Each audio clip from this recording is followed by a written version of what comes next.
It's a line I want to walk carefully, right? Because I don't want to accept money from a company and then turn around and write about it. There are probably fewer than, I mean, this is a bulb, like there are less than 1,000 robot deployment and implementations in total going on right now. Like almost putting them on a pedestal a little bit, like it's a little bit of like, oh, they're famous kind of thing because they have a byline and people read them, right?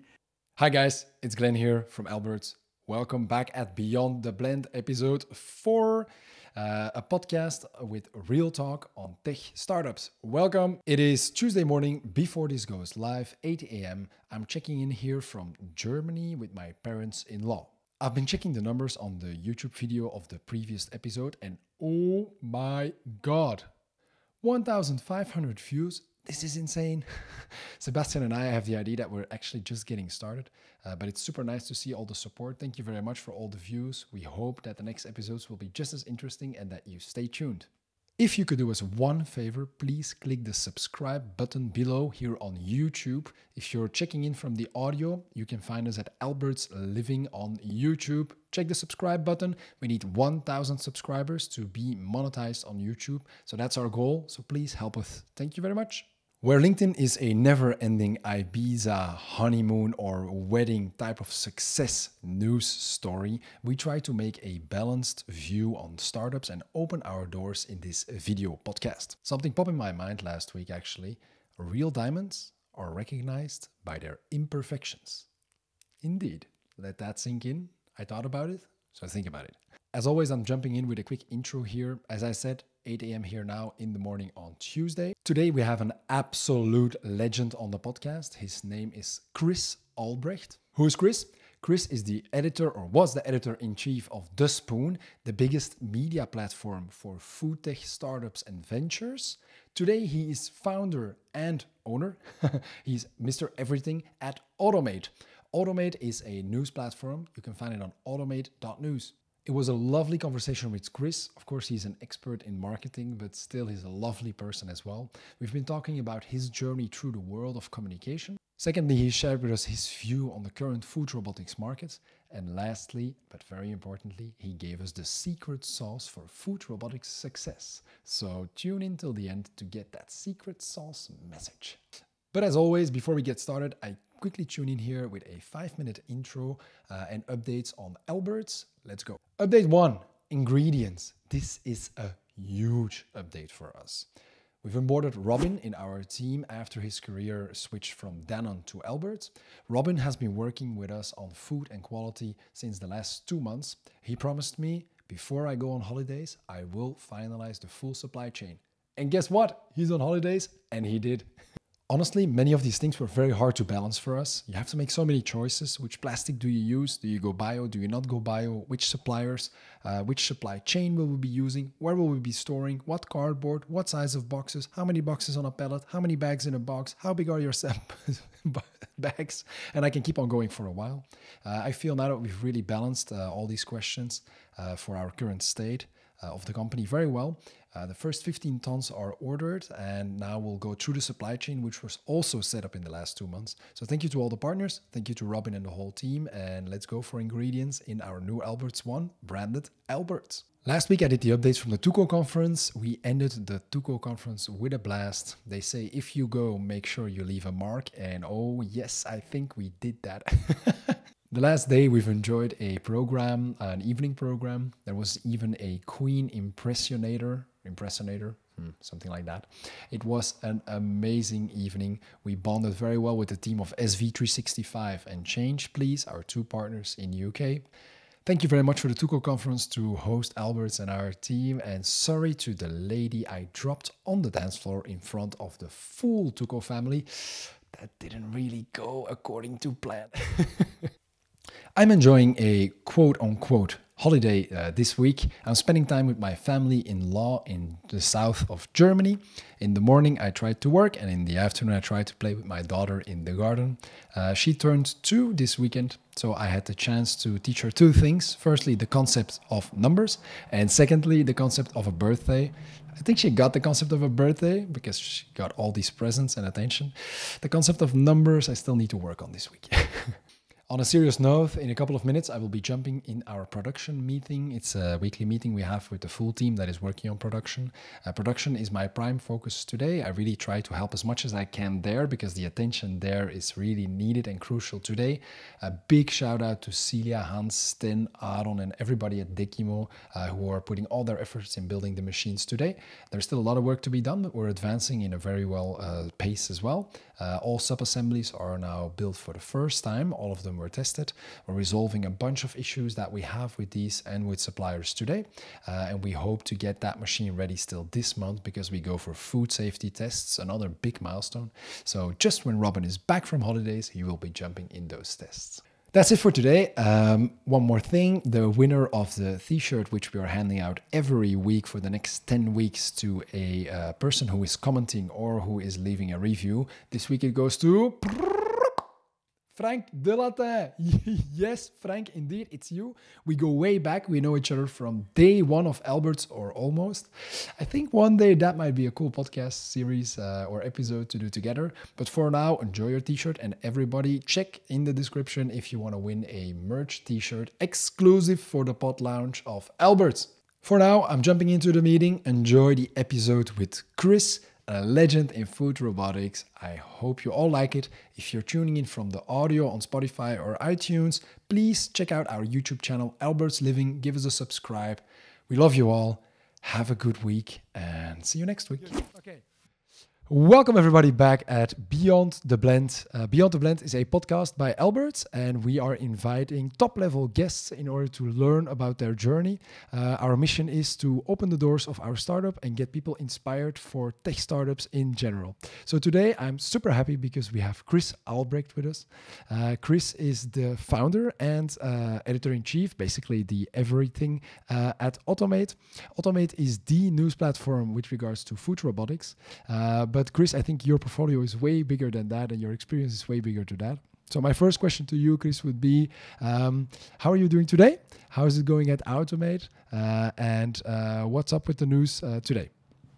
Well, it's great to all the above. Thank you so much, Glenn, for having me here. As your audience probably doesn't know, we go back a ways.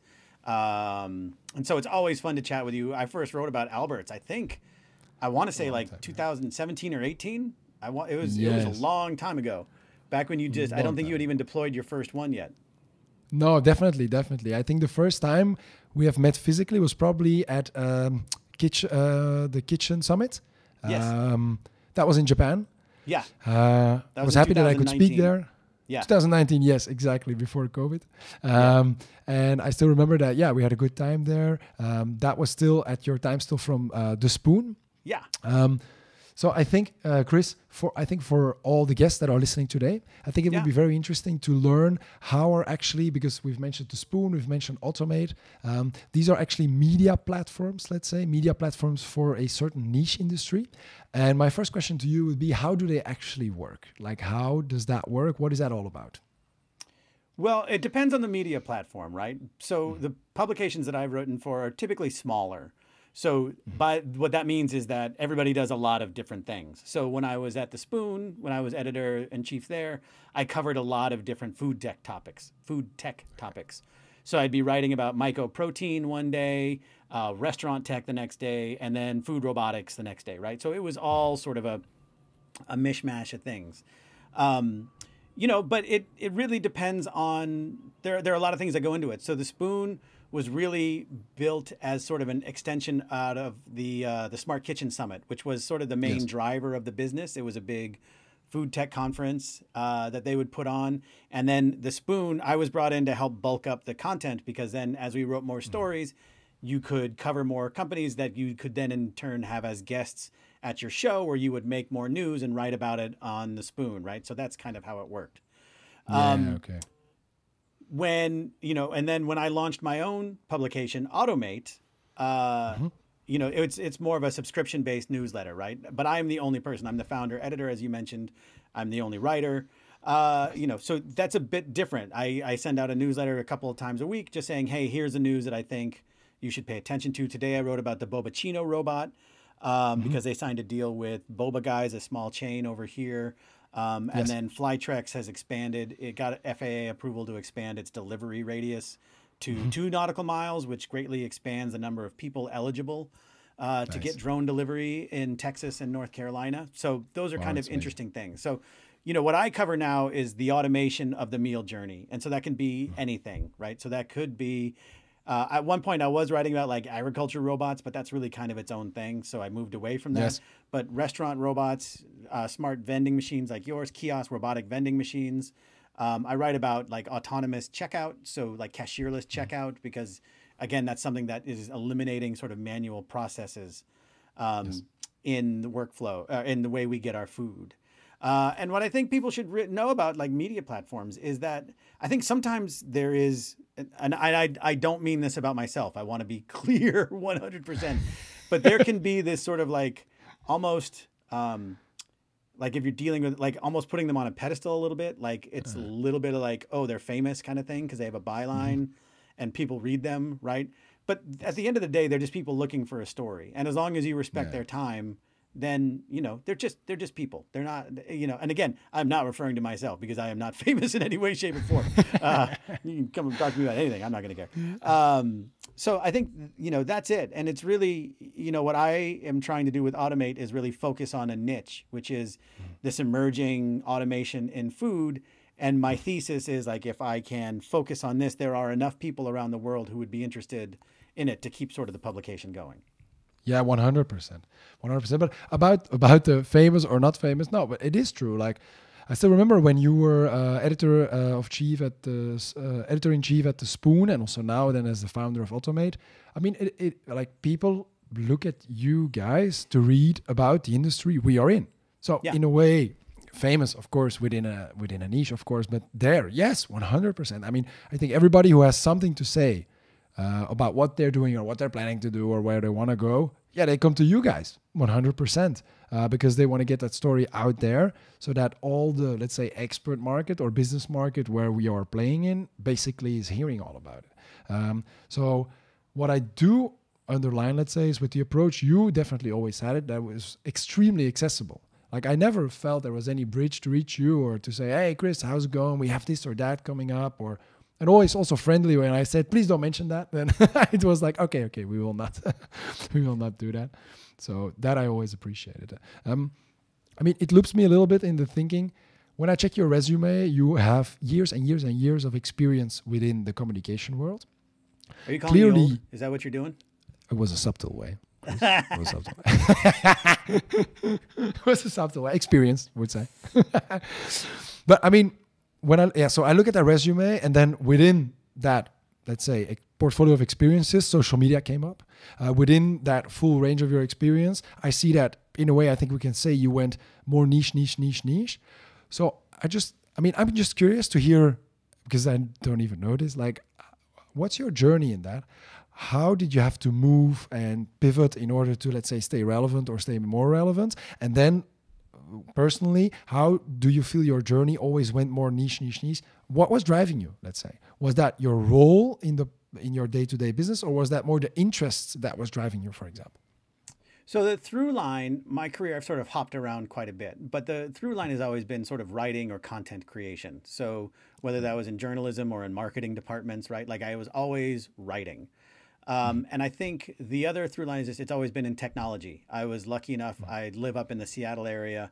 And when I was coming out, like that was just when, coming out of college and when, starting work, that was just when Microsoft has already established its ascendancy, but it was right before like Windows 95. Is that one?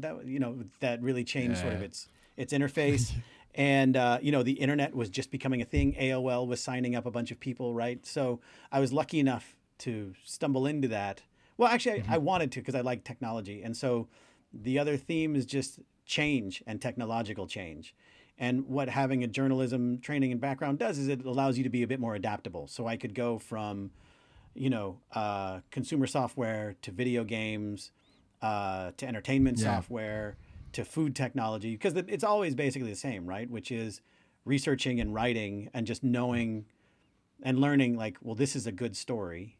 And then practice it. Like now I can write the story so that someone will read it. And that's really it, right? Like that's the underlying fundamental. So I honestly believe that I could write about anything. Like I knew nothing about cultured meat when I first started writing about it. Yeah, and yeah, I'm I a can little out imagine of it. practice on it right now.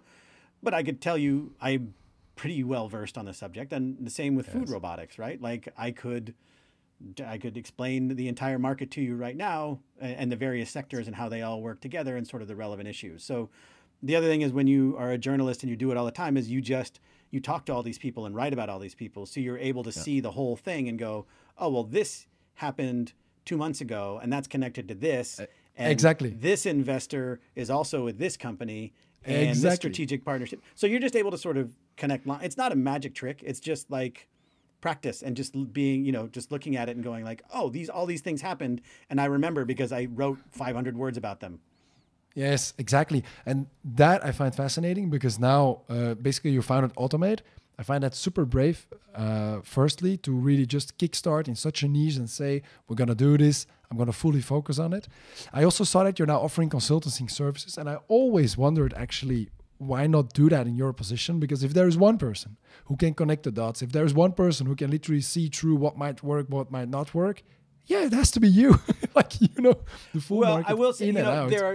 it's a line I want to walk carefully, right? Because I don't want to accept money from a company and then turn around and write about them, right? Because then that's like, oh, they're a client, so I have to, I have to go easy on them or I have to promote them. It suddenly colors the perception of my coverage a little bit. So it's an area that I need to trod to very carefully. And part of it too is, if I had just come out of the gate saying, oh, I'm offering food robotic based consulting services, well, people don't really have a whole lot to go on other than my time at the Spoon. And if they looked at that, it was like, oh, well, you were writing about, precision fermentation and, restaurant software and robotics, like what, but having a publication where I've written hundreds of stories just about food robots then establishes me as like, oh, okay, this guy might know what he's talking about. Yeah, I think you definitely do. So since I'm convinced you know what you're talking about, I'm just curious. Today is what they then call a bear market, a market where it is becoming more and more towards recession, a market where there is, let's say, looming negativity around the corner. We're all playing in a segment which is rather innovative. We're all playing into a segment which is niche in that sense that we're all in food and then in food robotics. I'm just curious to pick your mind on how do you see that the spectrum, so not one company or the other company, but the sector as a whole, will be moving in the next months, maybe a year? And what do you see as opportunities or dangers exactly in this period? Are we basically in the good camp, those that will maybe even profit from the current situation? Or is it actually a very tricky point because maybe our market is not mature enough? So there's a few ways to look at that, right? So I think it's important to understand is COVID is sort of accelerated interest in food robotics and automation, right? Because one, people are more aware of how many hands are touching their food, right? And so are looking for like a very hygienic method of food creation and distribution. Second, it's also forced a labor crunch, right? And it's globally too. And that's along with other things, right? So whenever I bring up labor, I want to be really careful because there are a lot of reasons that go into it, particularly here in the US.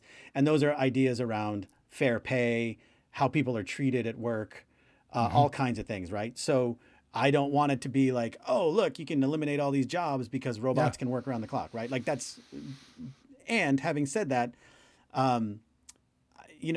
robots are expensive, right? And so you'll see that right now, a lot of the pilots that are going on are onesie twosie, right? Like there are probably fewer than, this is a bulb, like there are less than 1,000 robot deployment and implementations in total going on right now, right? Like just around the world. That is minuscule. Exactly. Some of that is, the technology is there, but it's just people have to try these things out and that's a slow process, right? And there are things when you think about delivery robots and autonomous vehicles, well, if they're interacting with the public, what is that, what are the regulations around that? You can't just jump into that. And even for like restaurant robots, there are things around building food safe equipment and then how does it fit into a workflow and does that impact a restaurant, right? And just the cost around it, right? Like it's just not cheap. So it's not something that's going to happen. Interest will continue to accelerate over the year, but the implementations aren't going to happen for probably like another 5, or they're going to happen over the course of 5 years.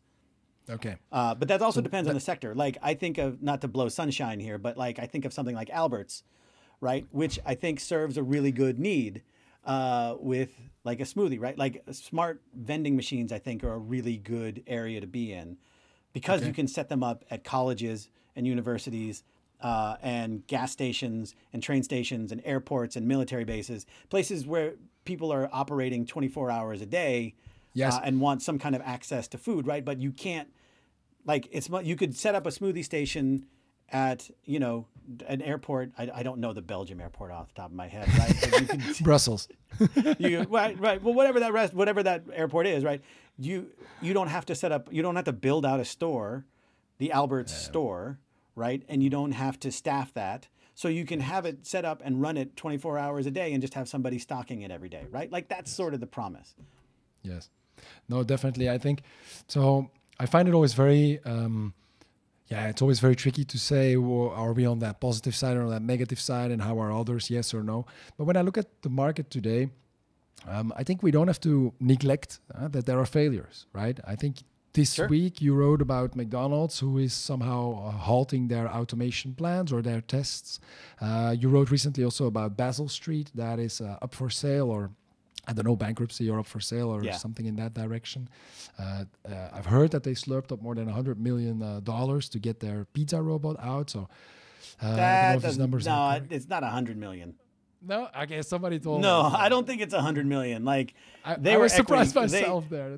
I think they raised like $20 million right before the pandemic. It was like double-digit million. I think I'd have to confirm that, but it wasn't $100 million. And then they were running an equity crowdfunding campaign. But I don't think that even completed because there were some regulatory hurdles that they just couldn't get through. So, yeah, it wasn't $100 million. No, so indeed. And then DoorDash recently canceled or at least halted the operations with their salad robot. So the industry is becoming mature to that level where there are first failures. You know, it's like when you grow up, first friends get married and then first friends get divorced. So I think we now reached that stage. So I just wonder... Yeah, when I then look at the market, I see more. So, I have a technology background myself. So for me, technology is like fun. It's amazing. It's something I love, something I want to see, something that I want to see grow. But I do have to admit that we started with this in 2015, actually by accident. You, with your hand, you wrote the first food robotics market map in 2019, right? So that means that we were already 4 years working on these things without actually there being like a sector map or a sector roadmap, like who's doing what. So when I look back at that, sometimes I'm so happy that back then, frankly, we didn't have a lot of resources because it meant that we needed to think very realistically, what can we actually build? What will actually be something which is affordable? And in everything you said in the last 5 minutes, you've mentioned the word costly and affordable at least 4 or 5 times. And I think, honestly, to get something at scale, that will be the relevant factor. Can you get something which is affordable at production and in operations? I don't know if you underline that. I see some concepts where I see containers, literally like sea containers, which are equipped fully dark kitchen style. And I count at least 5 robotic arms in there. But then I think, holy shit, 5 robotic arms. I mean, if you have to pay them back, plus all the custom infrastructure which is around that, wow, that will be a hard nut to crack. But I don't know if you see it that way as an important factor. So it's funny you should mention like the market map, right? Because I think if you were to look at what I wrote back then versus what I wrote now, you would see more players, but you wouldn't necessarily see a larger footprint, right? Because a lot of these players are still, again, slowly rolling out pilots. Including us, right? I mean... Yeah, right? So that I think is important to consider. Change happens slowly and then all of a sudden. And we're still in the things are moving slowly part. So where you could look at that though, but then I could also point to something like server robots, right? Autonomous trays in restaurants that carry food back and forth from the kitchen to the table. There are thousands of those already over in China, right? So I should revise my earlier statement because I wasn't considering that, right? So the overall footprint in the global market is very small, but speaking globally, but these restaurant robots, these server robots are easy to set up. They're pretty affordable. And what I like to say is, if you look at if you were to Google, here in the US at least, if you were to Google restaurant server robots, you'll see stories from small markets all over the country. So it's not just Chili's and Denny's, big, large U.S. chains that are, testing out these robots. You also just see mom and pop, one location stores trying them out all over the country. Yes. And what that tells me is that they're easy to set up, they're affordable, and the interest is coming not just from the top down, but from the bottom up. So I think that's where and also restaurant robots serve a need. They carry trays of food around so that a server doesn't have to, right? So I think you're going to see, that's where you're going to see really early implementation on a wider scale, is it the idea of the restaurant server robot. Yeah, no, definitely. They're definitely popping up here as well. We were recently here locally in Belgium. You have the Food Service Alliance. It's like a network of people in food service. And so literally there we are putting our product up to display, and the server robots are definitely there, right there to buy, right ready to go and roll with. So, but also there, they came also at a price point which becomes really affordable, like where you say, okay, the added value that the technology brings is not revolutionary. Like, okay, now I have a restaurant that runs without any people 24/7 for the next 20 years. No, it's not like that. But it does have an added value, which price point to the value added makes sense. So that will you start spend a couple working. grand on a robot, and you're easing the workload of the humans that are there, right? They can focus on customer service. They're doing a legitimate job, and they don't make you change the fundamental layout of your restaurant, right? Like, that's why I think they're going to be sort of where you're going to see most adoption earliest. Yeah. No, I totally agree. I mean, you're in the US now. Here it is now 8:30 p.m. Friday. At your side, I think now 2, or what do I have to look at? It's 11:30 in the morning. 11:30 in the morning. So 2 continents. I think it's fair to say that there are 3 continents playing in this food robotics market. You got Europe, US, and Asia. When you talk with entrepreneurs here, they will always say the same narrative. Oh, in the US, it's so much easier, so much more money. People are investing. You just mentioned it earlier, like double-digit millions. Then there is the other rationale that always comes forward is like, oh yeah, the US, but you should go to Asia. Right now, there is the hotspot. You should go there. There it's going. I just wonder, within our market, what do you make of these general statements? If you look at the market, is it true that EU is way behind, US is way up? Is it true that Asia is actually becoming a relevant player on our field as well? Or how do you look at that market? So, one, I would point out that KiwiBot delivery robots are based out of Colombia in South America. Nice. Sorry, I didn't know. No, they're one of the bigger players, right? And you're starting to see things like there's a company called A&K launching autonomous drone food delivery in Nigeria. So this stuff is starting to happen around the world.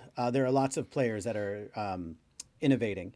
What I think is interesting, so in Asia, you have to, I think, almost separate out China and Korea, because I think Japan is not as far ahead as you might presume. They have some stuff going on there, right? With Happy Robotics, I want to say, and Connected Robotics, if they're still around. But China is where you see like the thousands of deployments, right? They have, especially on the server robots, I think that's where and then in Korea, they're also doing that in Seoul. South Korea, they're doing it in Seoul. So, I don't know, like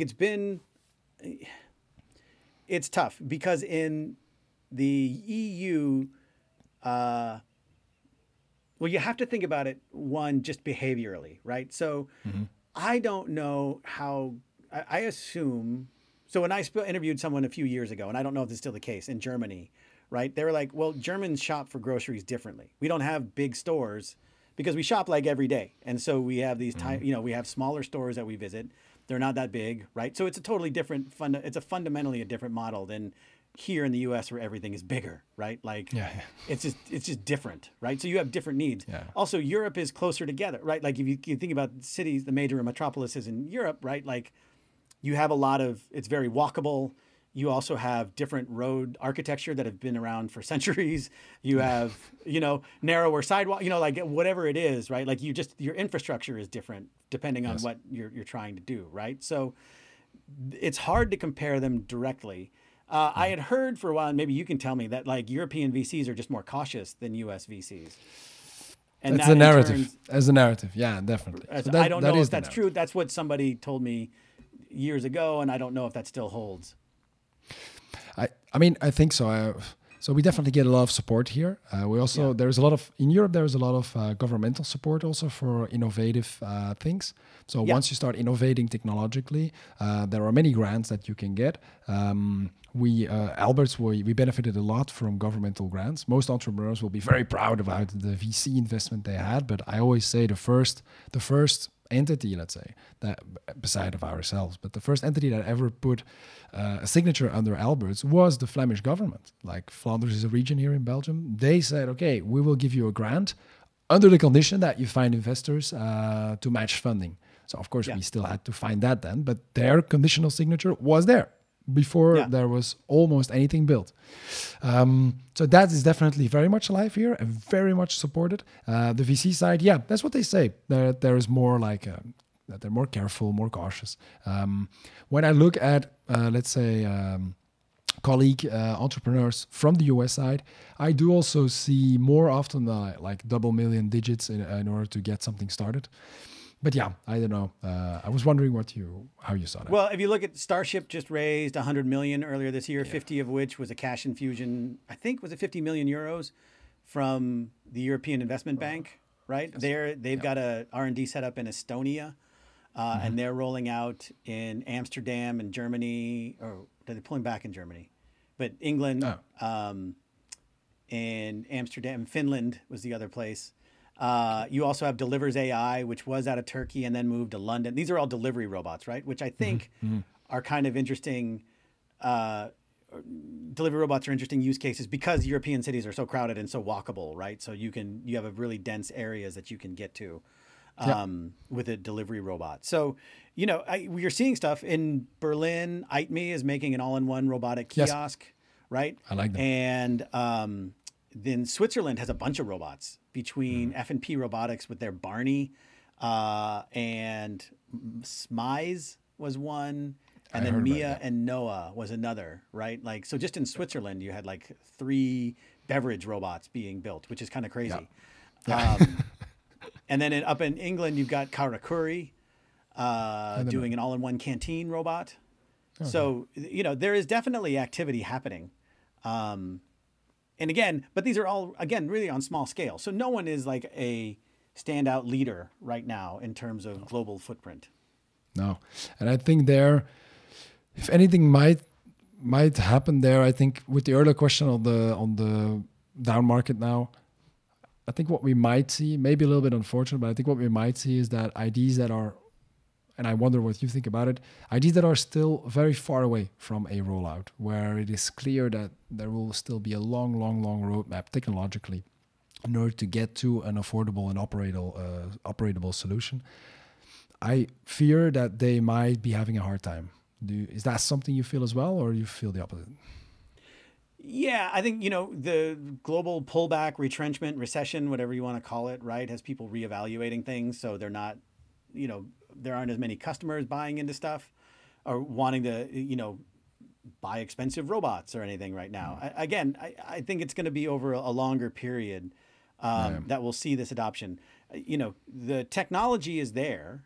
It's just now it's got to be implemented and field tested, and practical applications for it. Yes. And exactly these field tests and these practical applications and the financial viability will in the end also be the advantage. So if you're in a downturn market or whatever, and you can show an economical advantage, okay, things are looking very good for you, right? Yeah. So that is actually the positive side. And these things just take time, right? Like to build a robot, you got to design, manufacture it, do all that stuff, right? Get your supply chain, which is still, an issue, all that stuff. And that just takes time. And then also it just takes time trying things out. Like, does it work? I mean, by that, I mean, like, does it work with your customers? How do they adopt it? What do they think of it? Do the people who work there, how do they interact with it? Those kinds of things. Yes, 100%. How fast do they kill it? Yeah. No, definitely. I see that also from us. Like we had a very hard time designing the robot, testing it out. But then I really love this quote of Elon Musk where he says, design is overrated, production is underrated. It's so true. Like our robot today is 348 unique components. Unique ones, so it means that there are way more components. Sourcing all of these, matching all of these in a production, what we're doing now, in order to get multiples and multiples and multiples out there is really, really, really a hard process. Very much underestimated from our side, from any side. So I think Yeah, I totally see what Elon was trying to say there. Chris, a very important question I have for a long time.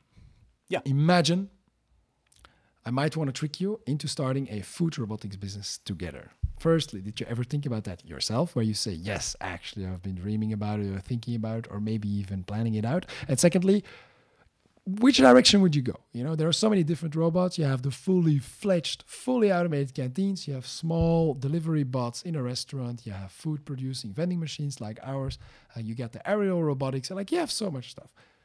Just speak your mind. Well, first, would the compensation package include relocation to Belgium? But it will include beers and waffles. So, yes. Okay, great. Yes. Look, I'm all in. I would love to live back over in Europe again. So if you got that ironed out, then we can make a deal. Here's what I would say. So I think restaurant robots are a good.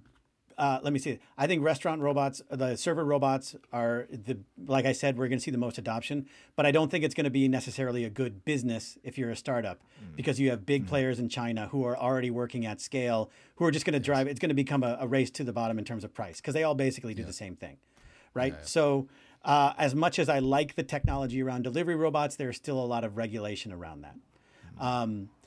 As much as I like restaurants in a box like OttOmate or even something, like Pazzi in Paris or Eat Kala down there, right? Those, I think, again, this isn't disparaging them. It's just, if you're asking me what business I would be in, I would be in the smart, this is going to, again, like I'm sucking up, but I would be in the smart vending machine business. And I would do it because because if I think of somebody like a Yokai Express, right, which makes frozen ramen that's super high quality, that's available around the clock, right? It's not as robotic, right? But it's still automated. I think something like that, if you can expand the cuisine and then you could put literally a food court in just like an alcove, where as long as the food is good and it's reconstituted, right? It's not high-end cuisine, but if you can get those down to, you're working in a smaller footprint, you're not trying to do as much. You're doing one thing, you can co-brand that thing, right? Yes. And then you can go out and you have a really clear use case and it's super useful and it fulfills a need, which is providing good food around the clock without needing to build out a full location and staff it 24 hours a day. So that's... God. Chris, I'm getting goosebumps. Okay, so we're going to hang on. It actually points directly to the last thing that is on my mind. So you're following Alberts for a long time. We have a team over here in Belgium that is pushing every day, trying to do everything we can. Now that we have you here hooked into this webcam romance, what would be your number one advice? It can also be on a negative side of us, but just your number one advice where you say to the Alberts team, guys, look for that, pay attention for that, or anything that pops into your mind. So personally speaking, right? So I love what you all are doing and how you're getting out there. The one thing, does your robot do dairy or non-dairy substitutes? We will have news soon and I will call you. Okay. But we are indeed working with plant-based dairy and we will announce a partnership very soon. Okay, because that was the one thing. I think when you first came out, you only did like ice and fruit and frozen fruit, right? Like you didn't have dairy or non-dairy, which when I have a smoothie, I like it creamy. So that would be my thing, would be like, hey, can you develop that? Because I just think those smoothies taste better. I know that it's harder because those ingredients with viscosity and just how they stored, what temperature, all those things. I know that it makes it a lot more complicated, but I prefer the end product. So that would have been my advice. But if you've got that coming, then that's solved. I think I need to invite you to Belgium to come and taste. Oh, I would gladly accept. And then, but I think just stay the course. I also just like focus, right? So I know that you have a soup machine. And what I'm trying to balance in my mind is like, I may not be a big soup guy, right? I'm not huge into soup. However, it gets cold up in Europe and Northern Europe. So, that's probably more of a treat than it would be in California, right? Like it's just going to be, 100%. it's going to be more delicious to have a hot soup thing that, on a cold day than it is, on a sunny day. So, but I like focus, right? So I like being able to go, this is what we are right now. And that doesn't mean you can't expand later on, but just establishing that. But I think, your robot works in a small footprint. I like that you have abandoned theatricality for speed and, ease of use, because I just think these are things that people just want quickly. And again, it's just understanding you can make it good. It doesn't have to be perfect, right? It's not high-end cuisine. It doesn't have to be artisanal, but it has to be delicious enough to where it's 5 a.m. at an airport. I'm hungry. Nothing's open yet. Oh, I can get a smoothie. Yes. And then I go, oh, it doesn't have oat milk. I'm out of here. I'm out. But soon you might be back in. Yes. I know that I'm already sending like a year once in a while, like we'll have news soon. Took a long time, but very soon, Chris, I will call you. That's great. I will always take your call, Glenn. Okay. It leads me to my last question. What can we do for you? Because you gave us so much advice now. Is there something we can do? No, just keep doing it. Come to market. Come to market. Okay. Come to market and, take me out to dinner when I go out to Belgium. How about that? No, that's it. That's it. Find Okay. a good restaurant that I wouldn't normally go to, and we'll have a good meal. And then we can close off with a smoothie and a beer. You got yourself There you just go. a date. Good. Excellent. Chris, I think with time, I see 35 minutes already. So thank you so much for all of your time.